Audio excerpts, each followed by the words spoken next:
Good evening, and thank you for joining me for another Boring Books for Bedtime. I hope tonight's selection provides all the boredom your busy brain needs to quiet down and let you get some sleep.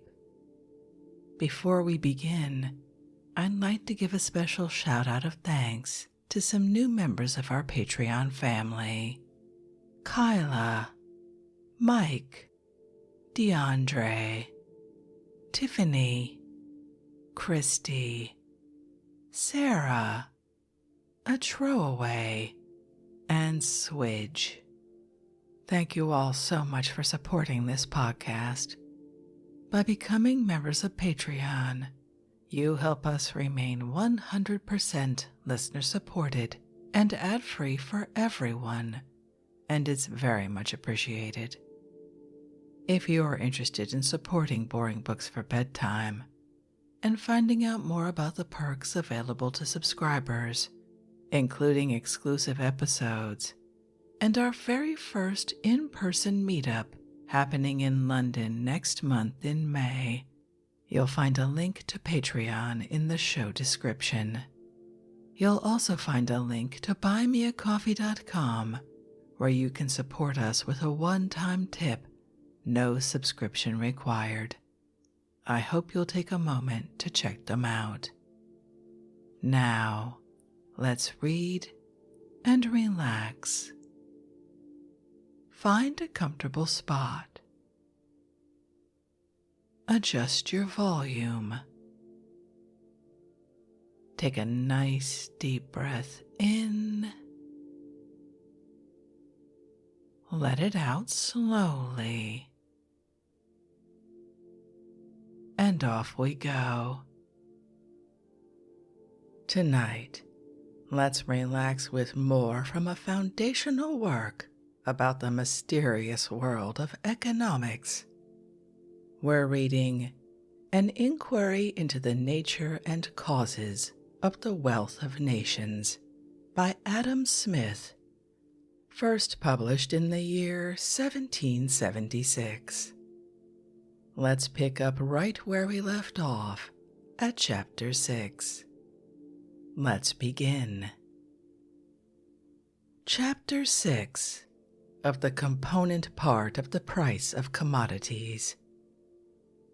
In that early and rude state of society which precedes both the accumulation of stock and the appropriation of land, the proportion between the quantities of labor necessary for acquiring different objects seems to be the only circumstance which can afford any rule for exchanging them for one another. If among a nation of hunters, for example, it usually costs twice the labor to kill a beaver which it does to kill a deer, one beaver should naturally exchange for or be worth 2 deer. It is natural that what is usually the produce of 2 days or 2 hours' labor should be worth double of what is usually the produce of 1 day's or 1 hour's labor. If the one species of labor should be more severe than the other, some allowance will naturally be made for this superior hardship, and the produce of 1 hour's labor in the one way may frequently exchange for that of 2 hours' labor in the other. Or if the one species of labor requires an uncommon degree of dexterity and ingenuity, the esteem which men have for such talents will naturally give a value to their produce superior to what would be due to the time employed about it. Such talents can seldom be acquired but in consequence of long application, and the superior value of their produce may frequently be no more than a reasonable compensation for the time and labor which must be spent in acquiring them. In the advanced state of society, allowances of this kind for superior hardship and superior skill are commonly made in the wages of labor, and something of the same kind must probably have taken place in its earliest and rudest period. In this state of things, the whole produce of labor belongs to the laborer, and the quantity of labor commonly employed in acquiring or producing any commodity is the only circumstance which can regulate the quantity of labor which it ought commonly to purchase, command, or exchange for. As soon as stock has accumulated in the hands of particular persons, some of them will naturally employ it in setting to work industrious people, whom they will supply with materials and subsistence in order to make a profit by the sale of their work, or by what their labor adds to the value of the materials. In exchanging the complete manufacture either for money, for labor, or for other goods, over and above what may be sufficient to pay the price of the materials and the wages of the workmen, something must be given for the profits of the undertaker of the work, who hazards his stock in this adventure. The value which the workmen add to the materials, therefore, resolves itself in this case into two parts, of which the one pays their wages, the other the profits of their employer upon the whole stock of materials and wages which he advanced. He could have no interest to employ them unless he expected from the sale of their work something more than what was sufficient to replace his stock to him, and he could have no interest to employ a great stock rather than a small one, unless his profits were to bear some proportion to the extent of his stock. The profits of stock, it may perhaps be thought, are only a different name for the wages of a particular sort of labor, the labor of inspection and direction. They are, however, altogether different, are regulated by quite different principles, and bear no proportion to the quantity, the hardship, or the ingenuity of this supposed labor of inspection and direction. They are regulated altogether by the value of the stock employed, and are greater or smaller in proportion to the extent of this stock. Let us suppose, for example, that in some particular place, where the common annual profits of manufacturing stock are 10%, there are 2 different manufactures, in each of which 20 workmen are employed at the rate of £15 a year each, or at the expense of £300 a year in each manufactory. Let us suppose, too, that the coarse materials annually wrought up in the one cost only £700, while the finer materials in the other cost 7,000. The capital annually employed in the one will, in this case, amount only to £1,000, whereas that employed in the other will amount to £7,300. At the rate of 10%, therefore, the undertaker of the one will expect the yearly profit of about £100 only, while that of the other will expect about £730. But though their profits are so very different, their labor of inspection and direction may be either altogether or very nearly the same. In many great works, almost the whole labor of this kind is committed to some principal clerk.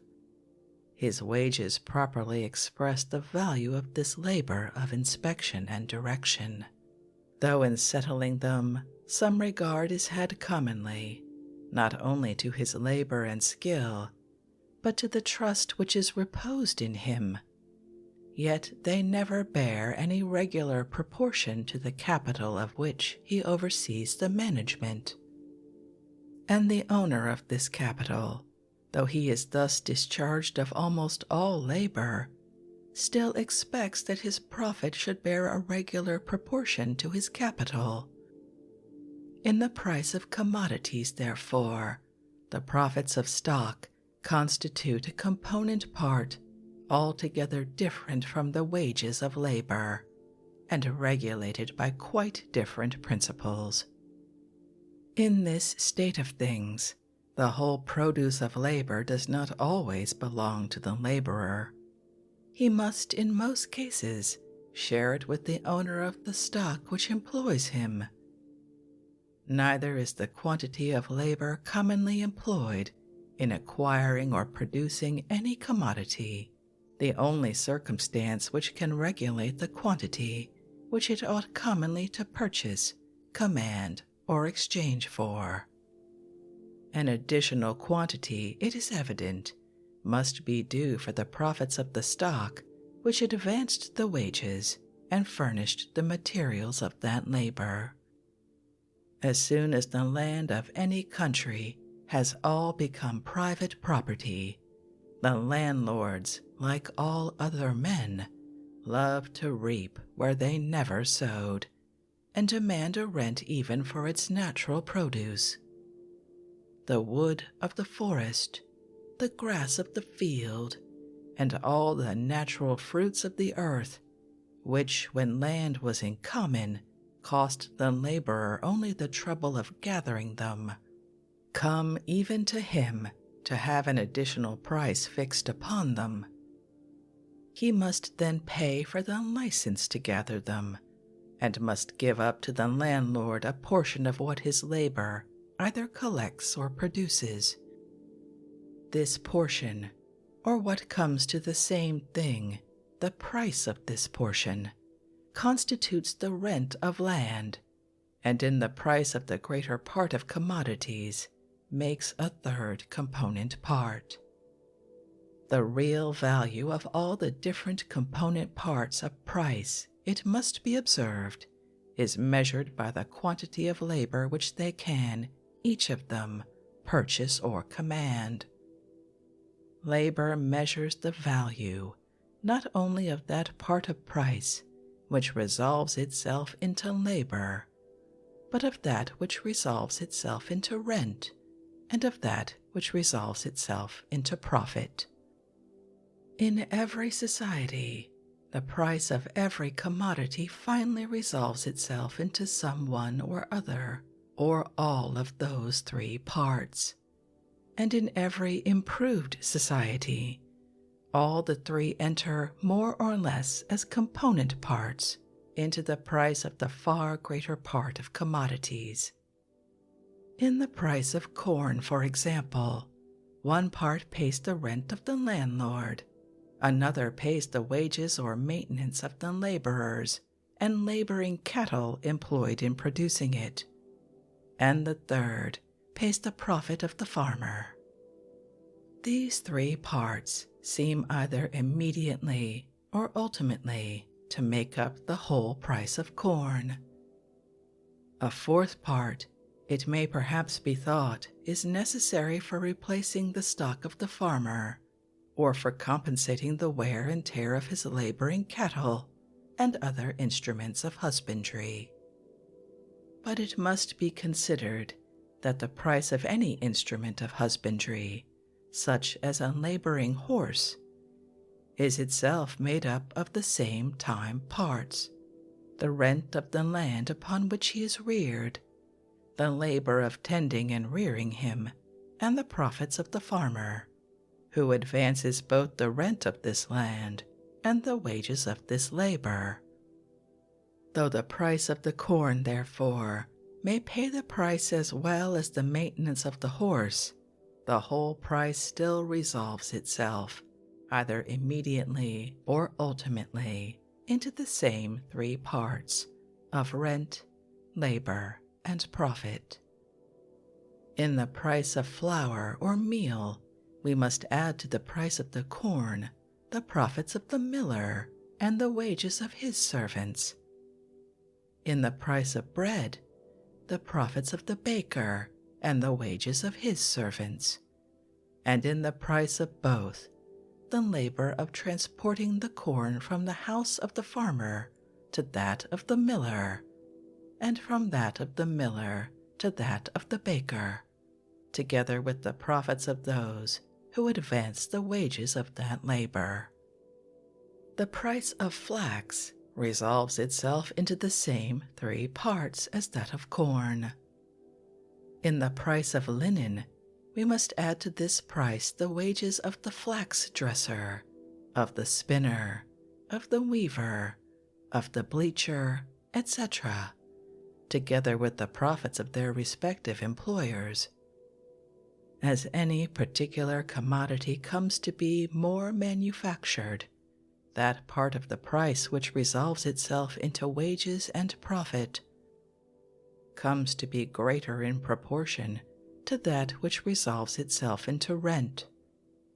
In the progress of the manufacture, not only the number of profits increase, but every subsequent profit is greater than the foregoing, because the capital from which it is derived must always be greater.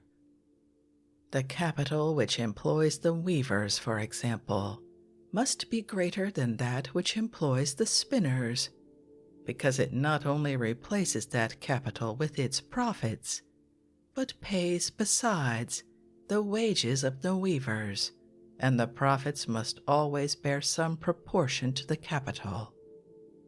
In the most improved societies, however, there are always a few commodities of which the price resolves itself into 2 parts only, the wages of labor and the profits of stock, and a still smaller number in which it consists altogether in the wages of labor.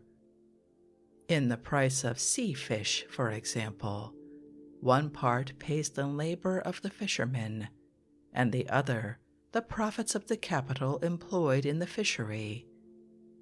Rent very seldom makes any part of it, though it does sometimes, as I shall show hereafter. It is otherwise, at least through a greater part of Europe, in river fisheries. A salmon fishery pays a rent, and rent, though it cannot well be called the rent of land, makes a part of the price of a salmon, as well as wares and profit.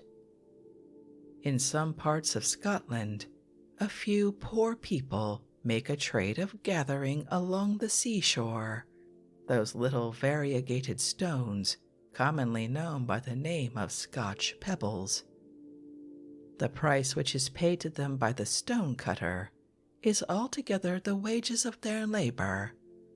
Neither rent nor profit makes any part of it.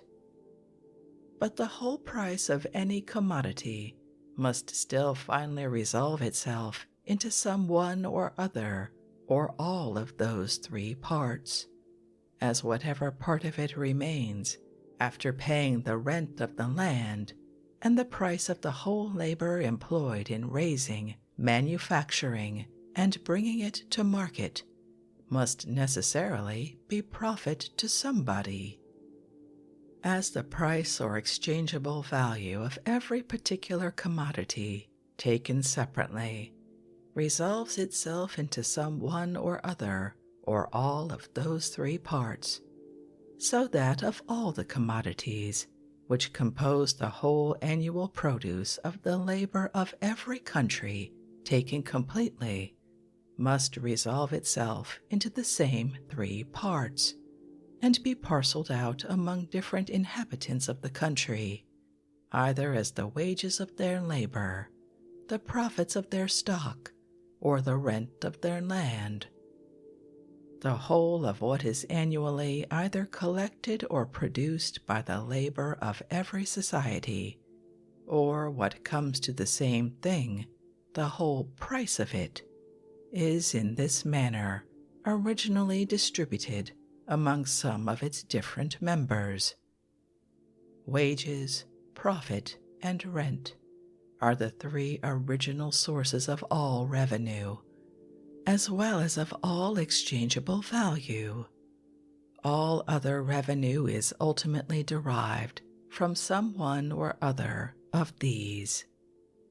Whoever derives his revenue from a fund which is his own must draw it either from his labor, from his stock, or from his land. The revenue derived from labor is called wages. That derived from stock by the person who manages or employs it is called profit. That derived from it by the person who does not employ it himself but lends it to another is called the interest or the use of money. It is the compensation which the borrower pays to the lender for the profit which he has an opportunity of making by the use of the money. Part of that profit naturally belongs to the borrower, who runs the risk and takes the trouble of employing it, and part to the lender, who affords him the opportunity of making this profit. The interest of money is always a derivative revenue, which, if it is not paid from the profit which is made by the use of the money, must be paid from some other source of revenue, unless perhaps the borrower is a spendthrift who contracts a second debt in order to pay the interest of the first. The revenue which proceeds altogether from land is called rent and belongs to the landlord. The revenue of the farmer is derived partly from his labor and partly from his stock. To him, land is only the instrument which enables him to earn the wages of this labor and to make the profits of this stock.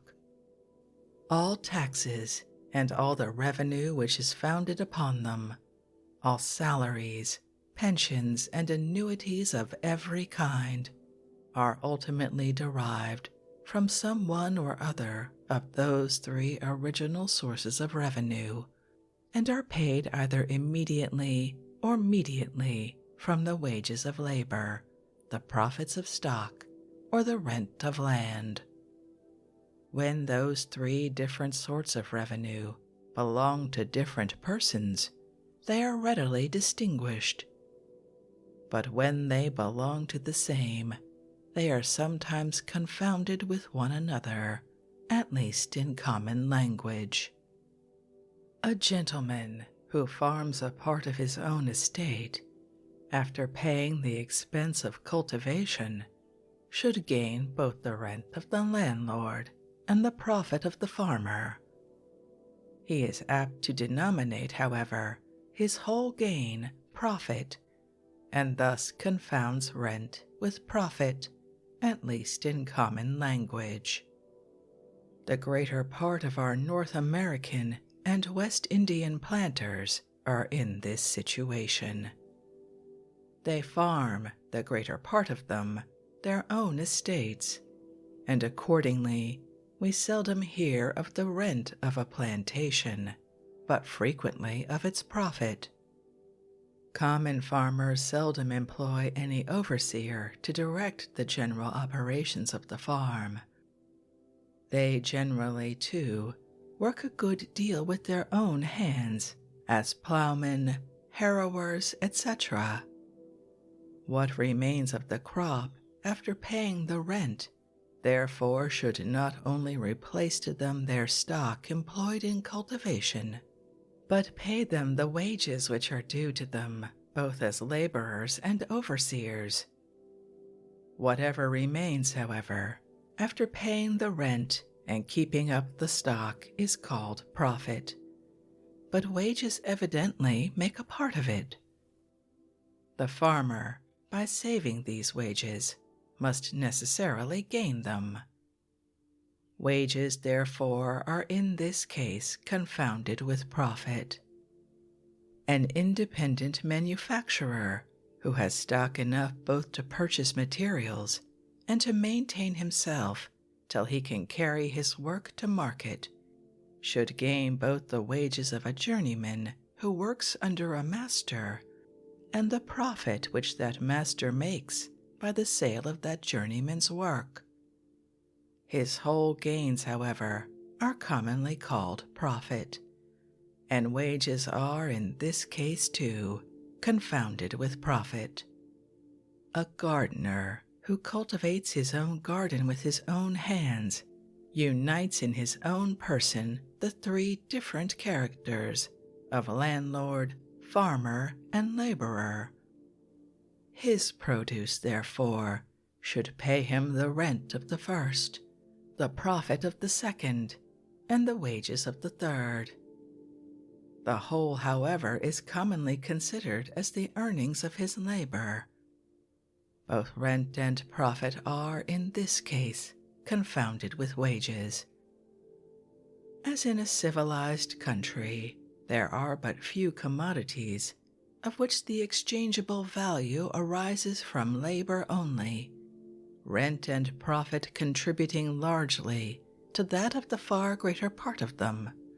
So the annual produce of its labor will always be sufficient to purchase or command a much greater quantity of labor than what was employed in raising, preparing, and bringing that produce to market.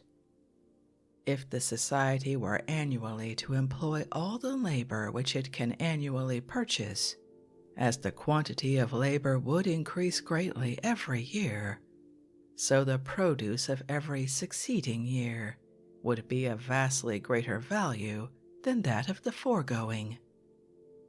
But there is no country in which the whole annual produce is employed in maintaining the industrious.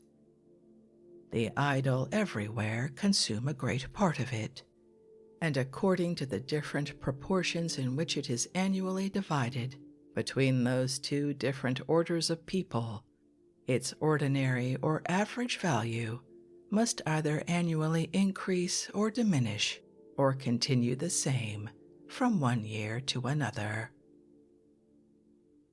Chapter 7 of the Natural and Market Price of Commodities. There is in every society or neighborhood an ordinary or average rate, both of wages and profit, in every different employment of labor and stock. This rate is naturally regulated, as I shall show hereafter, partly by the general circumstances of the society, their riches or poverty, their advancing, stationary, or declining condition, and partly by the particular nature of each employment. There is likewise in every society or neighborhood an ordinary or average rate of rent, which is regulated too, as I shall show hereafter, partly by the general circumstances of the society or neighborhood in which the land is situated, and partly by the natural or improved fertility of the land. These ordinary or average rates may be called the natural rates of wages, profit, and rent at the time and place in which they commonly prevail. When the price of any commodity is neither more nor less than what is sufficient to pay the rent of the land, the wages of the labor, and the profits of the stock employed in raising, preparing, and bringing it to market, according to their natural rates, the commodity is then sold for what may be called its natural price. The commodity is then sold precisely for what it is worth, or for what it really costs the person who brings it to market. For though in common language what is called the prime cost of any commodity does not comprehend the profit of the person who is to sell it again, yet if he sells it at a price which does not allow him the ordinary rate of profit in his neighborhood, he is evidently a loser by the trade, since by employing his stock in some other way he might have made that profit. His profit, besides, is his revenue, the proper fund of his subsistence. as while he is preparing and bringing the goods to market, he advances to his workmen their wages or their subsistence, so he advances to himself in the same manner his own subsistence, which is generally suitable to the profit which he may reasonably expect from the sale of his goods. Unless they yield him this profit, therefore, they do not repay him what they may very properly be said to have really cost him. Though the price, therefore, which leaves him this profit is not always the lowest at which a dealer may sometimes sell his goods, it is the lowest at which he is likely to sell them for any considerable time, at least where there is perfect liberty, or where he may change his trade as often as he pleases. The actual price at which any commodity is commonly sold is called its market price.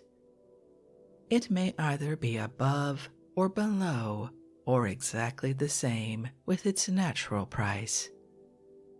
The market price of every particular commodity is regulated by the proportion between the quantity which is actually brought to market and the demand of those who are willing to pay the natural price of the commodity, or the whole value of the rent, labor, and profit which must be paid in order to bring it thither.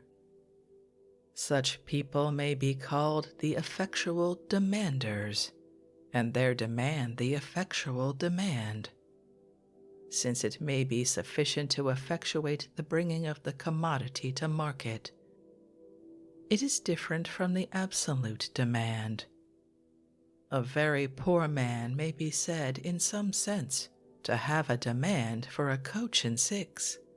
He might like to have it, but his demand is not an effectual demand, as the commodity can never be brought to market in order to satisfy it. When the quantity of any commodity which is brought to market falls short of the effectual demand, all those who are willing to pay the whole value of the rent, wages, and profit, which must be paid in order to bring it thither, cannot be supplied with the quantity which they want. Rather than want it altogether, some of them will be willing to give more. A competition will immediately begin among them, and the market price will rise more or less above the natural price, according as either the greatness of the deficiency or the wealth and wanton luxury of the competitors happen to animate more or less the eagerness of the competition. Among competitors of equal wealth and luxury, the same deficiency will generally occasion a more or less eager competition, according as the acquisition of the commodity happens to be of more or less importance to them.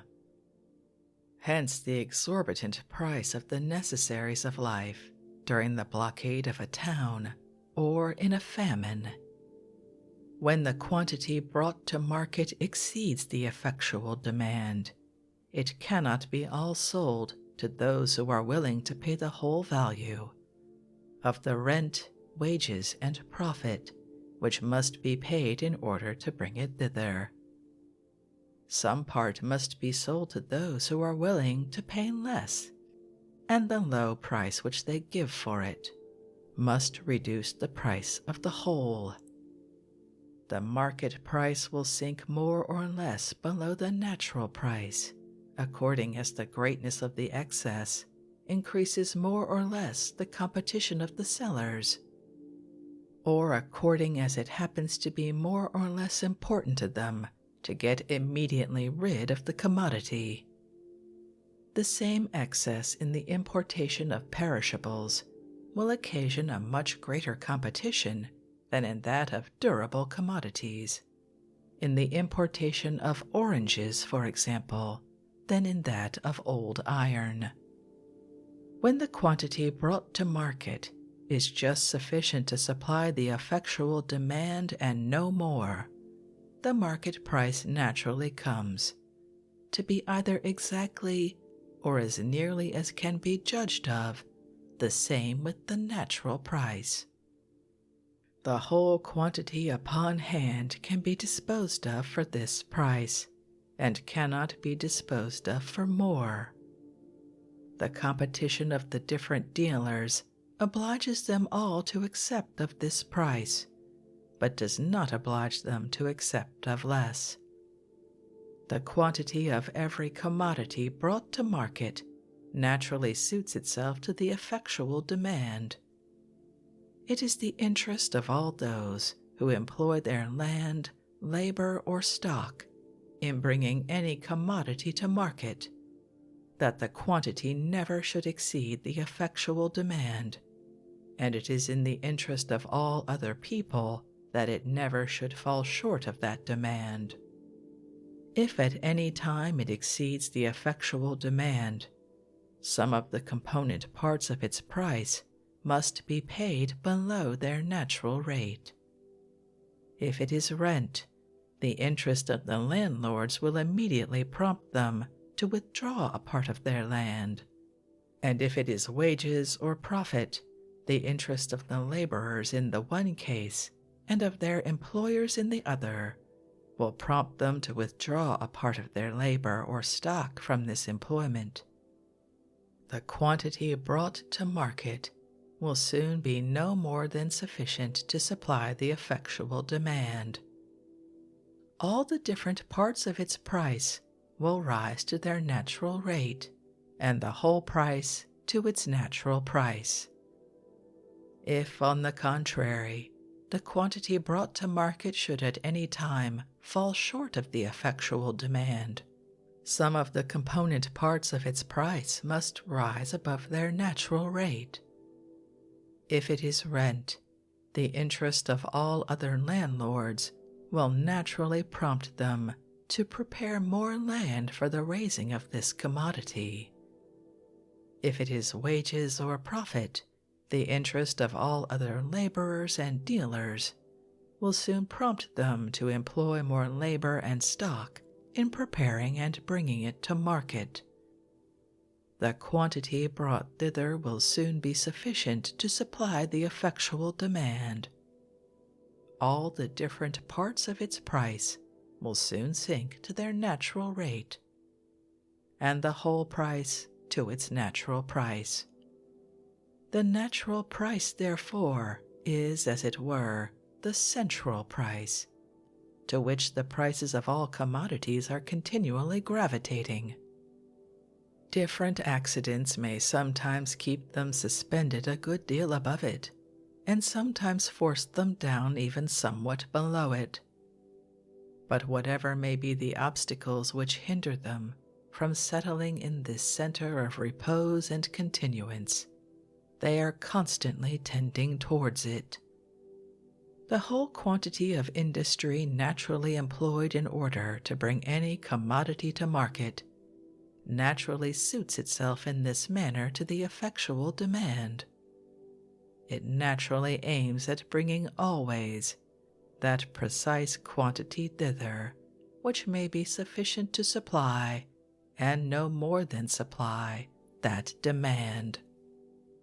But in some employments, the same quantity of industry will, in different years, produce very different quantities of commodities, while in others it will produce always the same, or very nearly the same.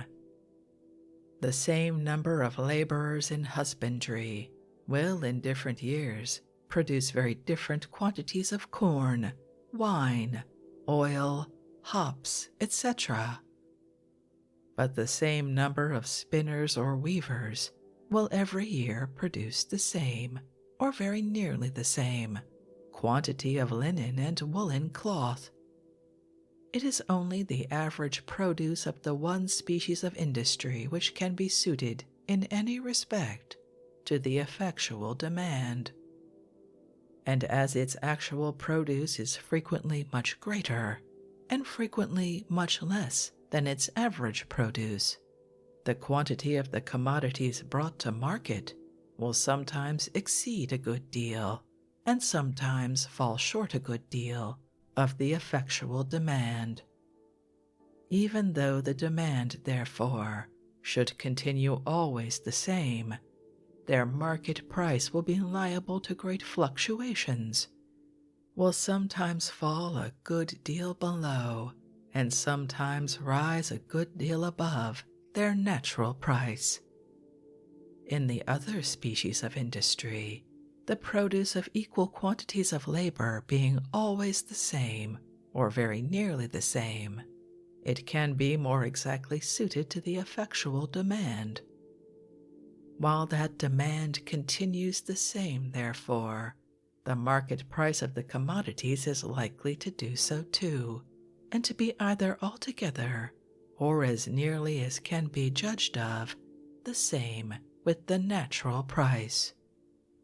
That the price of linen and woolen cloth is liable neither to such frequent nor to such great variations as the price of corn, every man's experience will inform him. The price of the one species of commodities varies only with the variations in the demand. That of the other varies not only with the variations in the demand, but with the much greater and more frequent variations in the quantity of what is brought to market, in order to supply that demand. The occasional and temporary fluctuations in the market price of any commodity fall chiefly upon those parts of its price which resolve themselves into wages and profit. That part which resolves itself into rent is less affected by them.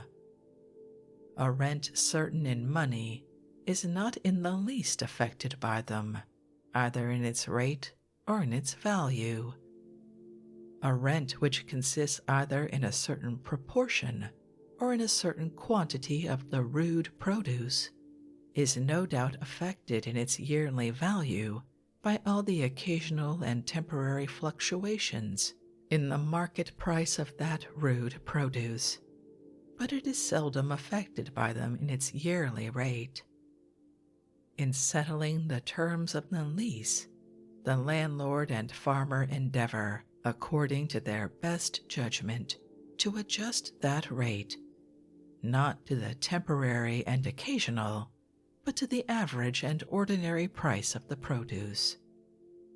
Such fluctuations affect both the value and the rate, either of wages or of profit, according as the market happens to be either overstocked or understocked with commodities or with labor, with work done or with work to be done.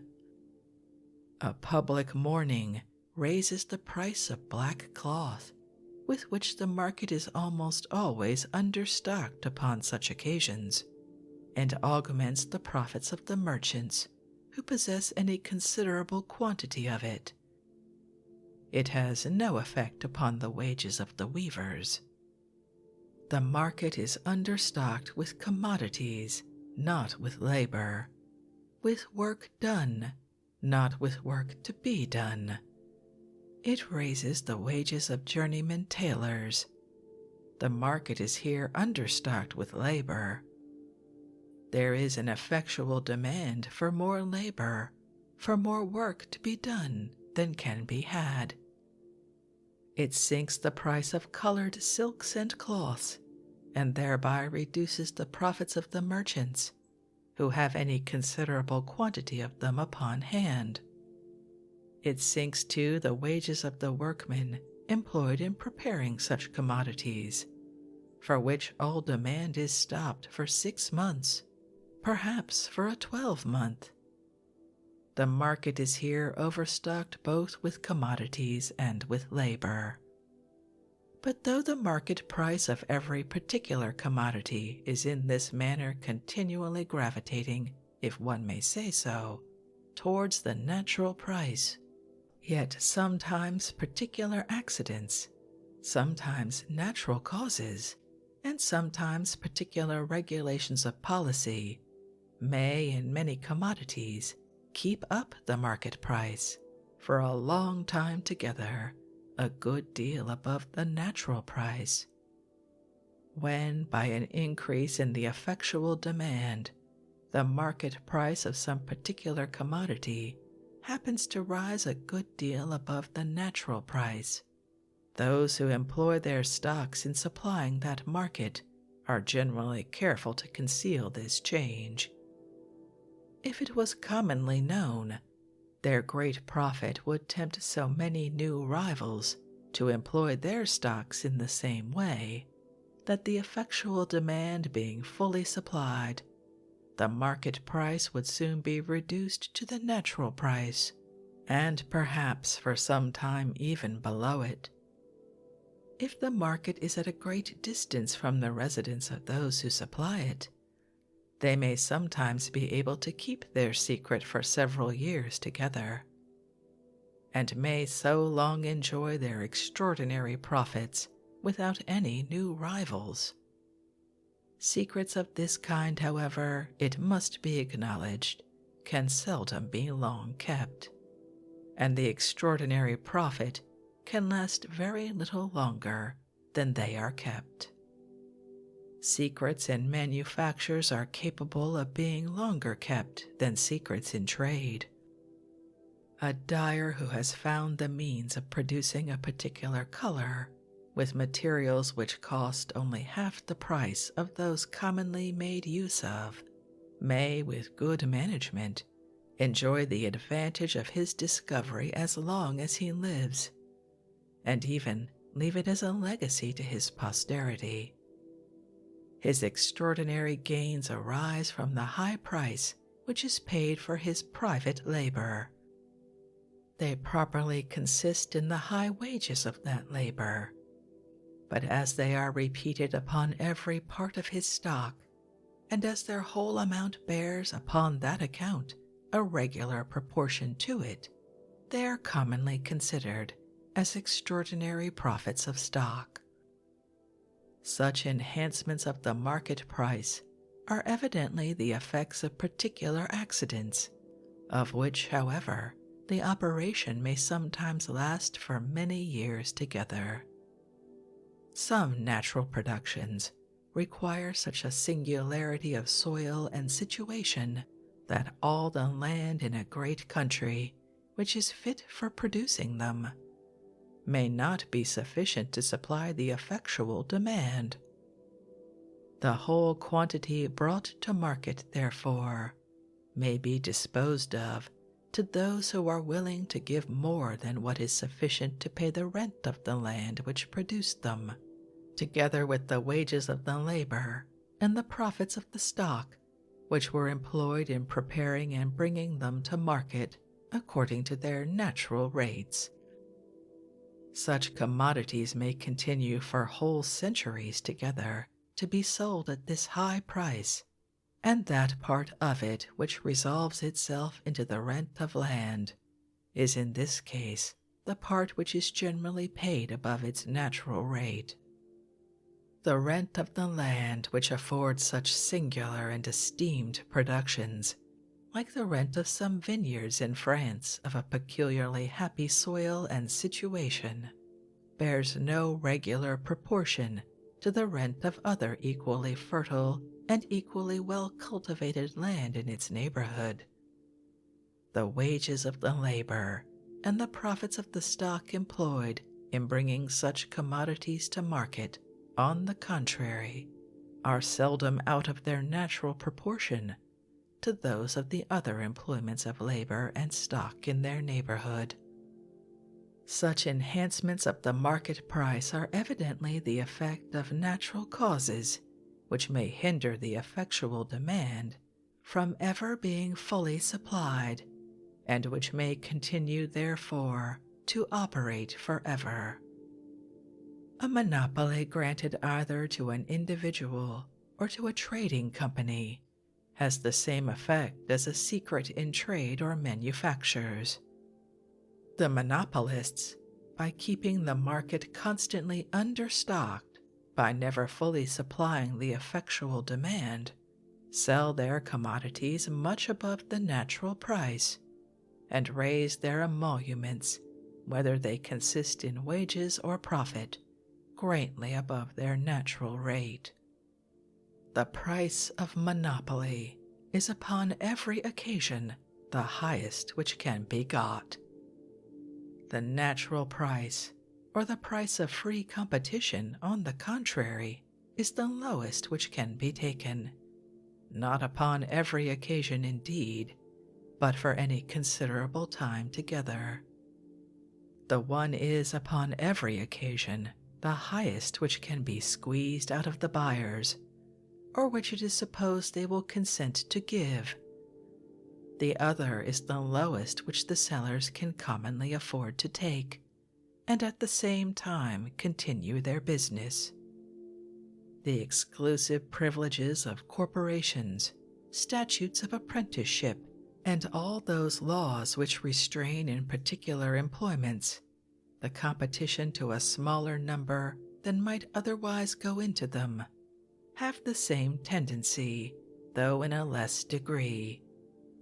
They are a sort of enlarged monopolies, and may frequently, for ages together, and in whole classes of employments, keep up the market price of particular commodities above the natural price, and maintain both the wages of the labor and the profits of the stock employed about them somewhat above their natural rate.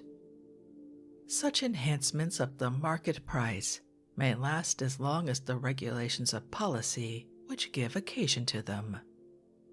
The market price of any particular commodity, though it may continue long above, can seldom continue long below its natural price. Whatever part of it was paid below the natural rate, the persons whose interest it affected would immediately feel the loss, and would immediately withdraw either so much land or so much labor or so much stock from being employed about it, that the quantity brought to market would soon be no more than sufficient to supply the effectual demand. Its market price, therefore, would soon rise to the natural price. This at least would be the case where there was perfect liberty. The same statutes of apprenticeship and other corporation laws, indeed, which, when a manufacture is in prosperity, enable the workman to raise his wages a good deal above their natural rate, sometimes oblige him, when it decays, to let them down a good deal below it. As in the one case, they exclude many people from his employment, so in the other, they exclude him from many employments. The effect of such regulations, however, is not near so durable in sinking the workmen's wages below as in raising them above their natural rate. Their operation in the one way may endure for many centuries, but in the other it can last no longer than the lives of some of the workmen who were bred to the business in the time of its prosperity. When they are gone, the number of those who are afterwards educated to the trade will naturally suit itself to the effectual demand. The policy must be as violent as that of Indostan or ancient Egypt, where every man was bound by a principle of religion to follow the occupation of his father, and was supposed to commit the most horrid sacrilege if he changed it for another, which can in any particular employment, and for several generations together, sink either the wages of labor or the profits of stock below their natural rate. This is all that I think necessary to be observed at present concerning the deviations, whether occasional or permanent, of the market price of commodities from their natural price. The natural price itself varies with the natural rate of each of its component parts, of wages, profit, and rent.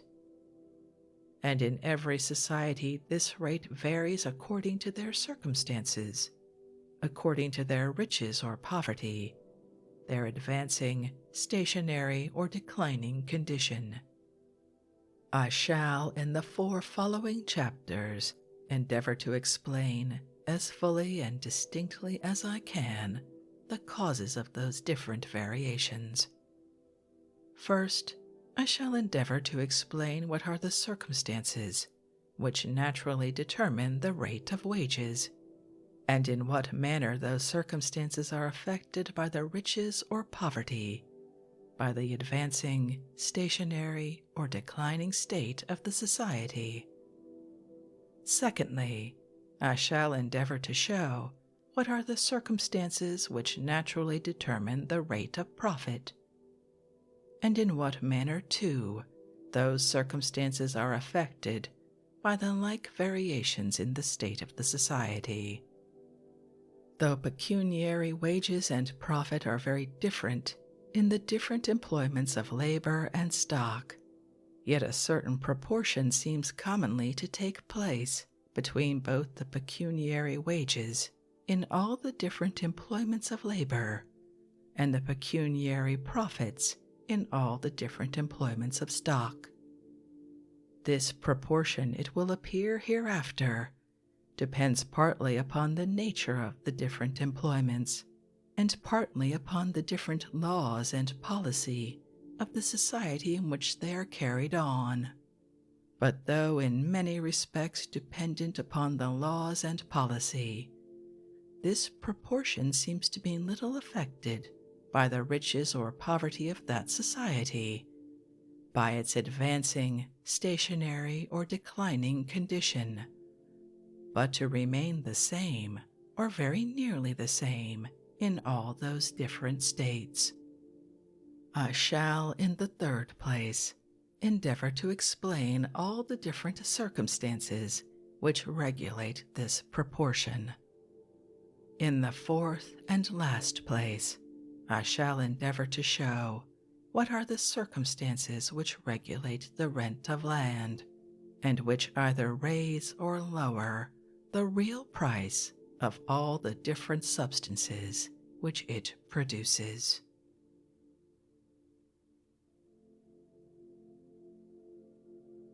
And while all of that content sounds absolutely riveting, I think we'll end this evening's reading from The Wealth of Nations by Adam Smith, which, quite frankly, is such a concise and clear demonstration of modern economic principles that I rather wish a lot more people had read this book.